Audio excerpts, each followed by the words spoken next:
Hello everyone, welcome to Filmopedia. इस video में हम इंटरस्टेलर का मूवी रिव्यू करने जा रहे हैं। ये रिव्यू स्पॉइलर से भरी हुई होगी, तो अगर आपने मूवी नहीं देखी है तो प्लीज मूवी पहले देख ले और बाद में इस वीडियो को देखें। और अगर आपने मेरे चैनल को सब्सक्राइब नहीं किया अभी तक तो मेरे चैनल को सब्सक्राइब करना ना भूलें, क्योंकि मैं ऐसे ही इंटरेस्टिंग मूवीज के ऊपर वीडियोस लाता रहता हूँ। With that being said, let's get started. Subscribe to Filmopedia and press the bell icon for movies and TV show related updates.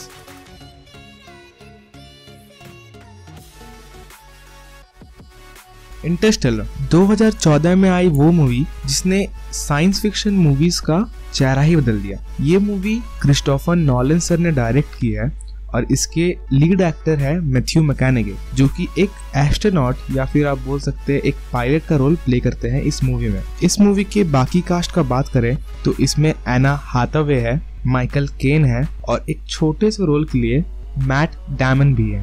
Christopher Nolan sir मेरे one of the favourite directors में से एक। उनके द्वारा direct की गई सारी movies बहुत ही ज्यादा इंट्रिगिंग होती है। आप बात कर ले इंसेप्शन, इंटरस्टेलर, मोमेंटो, किसी की भी, हर एक मूवी माइंड ब्लोइंग है और हर एक मूवी में ऐसे ऐसे कॉन्सेप्ट का यूज उन्होंने किया है जो कि उनसे पहले सिनेमा में किसी ने नहीं दिखाया था। वो एक ऐसे डायरेक्टर है जिनकी imagination out of the world होती है।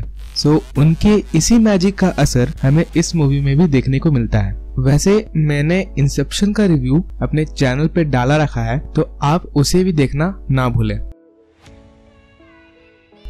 अगर इस मूवी के प्रेमिस के बारे में हम छोटे में बात करें तो इस मूवी में हमें फ्यूचर का अर्थ दिखाया गया है जहां पर कोई भी क्रॉप्स नहीं उगते हैं और हमेशा डर्ट का तूफान आते रहता है। इसी सब के दौरान मैथ्यू मैककॉनेगी के पास एक अपॉर्चुनिटी आती है जिससे कि उन्हें स्पेस में जाना था और एक वार्म होल के थ्रू दूसरे गैलेक्सीज में जाकर एक नया हैबिटाट ढूंढना था जिससे कि हमारा ह्यूमन रेस उस जगह पर जाके रह सके। तो इसी के दौरान जितने भी एडवेंचर मैथ्यू मैककॉनेगी करते हैं और जितने भी इमोशनल स्ट्रगल से वो गुजरते हैं, हमें इस मूवी में वही दिखाया गया है।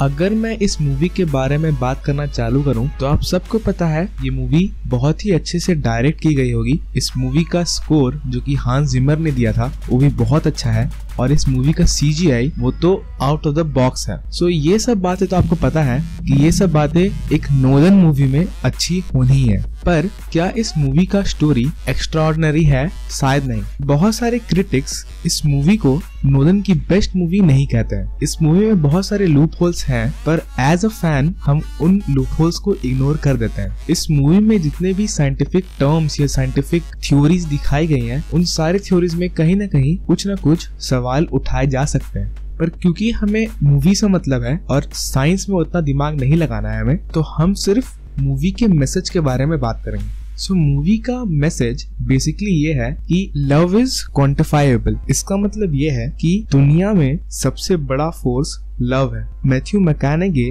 अपनी बेटी से मिलने के कारण लिटरली और फिजिकली पूरे वर्ल्ड को बचा लेते हैं। ये मैसेज काइंड ऑफ क्रीपी लग सकता है कुछ लोगों को, पर एज अ नोलन फैन हम ये भी इग्नोर कर देते हैं। इस मूवी में नासा मैथ्यू मैककॉनेगी, एना हाथावे और कुछ और साइंटिस्ट को एक ब्लैक होल के थ्रू दूसरे गैलेक्सी में भेजते हैं जहां पर उन्हें 3 प्लैनेट्स को एक्सप्लोर करना था जो कि एक ब्लैक होल के चारों ओर घूम रहे हैं। उनमें से एक प्लैनेट में रिलेटिविटी बहुत स्ट्रांग थी और वहाँ का 1 घंटा अर्थ के 7 साल के करीब था।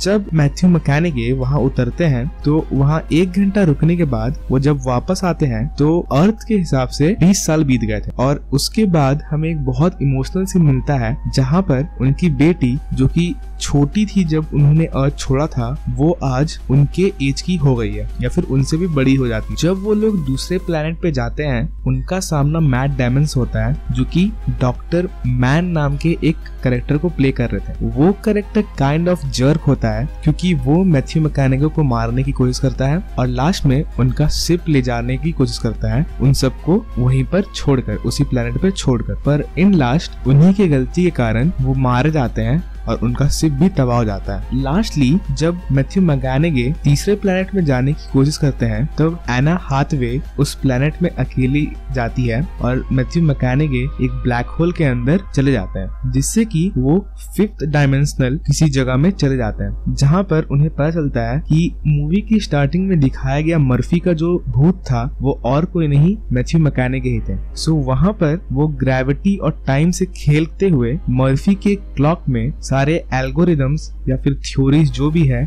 वो इनकोड करते हैं और एट लास्ट मर्फी पूरे वर्ल्ड को बचा लेती है। सो ये सारे फैक्ट्स शायद मेरे थोड़े गलत हैं या फिर शायद उतने एक्यूरेट नहीं है, तो आप इन्हें खुद चेक कर सकते हो। पर बेसिकली पॉइंट ये है कि मूवी ने हमारे सामने एक बहुत ही बेहतरीन स्टोरी प्रेजेंट करने की कोशिश की थी, पर शायद मूवी में इन सारे चीजों को दिखाकर हमें और कंफ्यूज किया गया। इस मूवी में हमें ऐसी ऐसी चीजें दिखाई गई हैं जिन्हें समझना एक कॉमन आदमी के लिए बहुत बड़ी बात। अब हमें क्या पता कि 5th डायमेंशन कैसी होती है, और जब मैथ्यू मैककॉनॉगे 5th डायमेंशन में गए थे तो वहाँ पर के बीइंग्स को हमें क्यों नहीं दिखाया गया। और मैथ्यू मैककॉनॉगे के शिप में एक बहुत ही फनी रोबोट था जो कि एक बेस्ट पार्ट था इस मूवी का, मैंने पहले ये मेंशन नहीं किया है। तो सिर्फ उन रोबोट्स को ही उन प्लैनेट्स पर क्यों नहीं भेजा गया। वैसे इस मूवी में उसके बारे में थोड़ा एक्सप्लेन किया गया है कि रोबोट्स के पास वो सर्वाइवल इंस्टिंक्ट नहीं होती है, पर फिर भी उस रोबोट्स को वहां भेजा जा सकता था, जिससे कि शायद कॉस्ट भी बचता इन इंटरस्टेलर मिशंस का और इतने सारे आदमी लोग को मारने की भी जरूरत नहीं पड़ती। और साथ ही साथ इस मूवी में ये बताया गया है कि नासा से फंडिंग ले ली गई थी वापस। सो मुझे ये समझ नहीं आता कि अगर फंडिंग ली गई थी तो नासा तब भी इतने सारे इंटरस्टेलर मिशंस कैसे ऑर्गेनाइज कर पा रहा था। और लास्टली इस पूरे मूवी में पॉइंट ये था कि मैथ्यू मैककॉनॉगे मर्फी के पास वापस आ सके, पर जब लास्टली मैथ्यू मैककॉनॉगे मर्फी के पास वापस आते हैं तो मर्फी एक 90 साल की बूढ़ी हो गई थी और मरने वाली थी, और वो मैथ्यू मैककॉनॉगे से सिर्फ कुछ सेकेंड्स के लिए मिलती है और फिर उन्हें जाने के लिए कह देती है ताकि वो अपने रिसेंट फैमिली के साथ रह सके अपने लास्ट मोमेंट्स में। सो ये कहाँ तक सही था कहाँ तक गलत था मुझे नहीं पता, पर मेरे हिसाब से उस मोमेंट्स को और थोड़ा इमोशनली स्ट्रांग बनाया जा सकता था।